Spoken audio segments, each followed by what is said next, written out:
So మీరు ఫిషెస్ని అవన్నీ చూసేసారు కదా. సో ఇప్పుడు ఏంటి, దాంతోపాటు కొన్ని ఫిషెస్ ఇంకా ఉన్నాయి. సో అవి కూడా చూపించేస్తాను పదండి. ఇదిగోండి నేను చూపిస్తాను అన్న ఫిషెస్. ఇది చిన్న బేబీ ఫిష్ యాక్చువల్లీ. అది దాంట్లో పెడితే వాటి కంటే కొంచెం పెద్దదని తినేస్తుంది. దాంట్లో పెట్టి తేనెటీగ ఉంది, మనం వెళ్ళిపోతాం బయట. నాకు తేనెటీగలంటే భయం, అందుకే పరిగెత్తుకుంటే లోపలికి వచ్చేస్తా, లేదంటే అస్సలు ఇక్కడే మీకు చూపించేదాన్ని.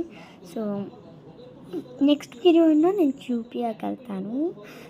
సో ఇప్పుడు ఫిషెస్, క్యాట్ ఫిష్ని దీంట్లో వేస్తుంది మా మమ్మీ ఈరోజు, కానీ ఈరోజు వేస్తుంది.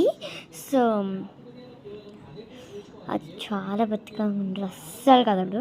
కొంచెం స్పీడ్గా తిరుగుద్ది, స్పీడ్గా తిరిగినాక కొంచెం సేపటికి మళ్ళీ అక్కడక్కడ ఆల్గే అవన్నీ ఉంటాయి కదా, ఆల్గే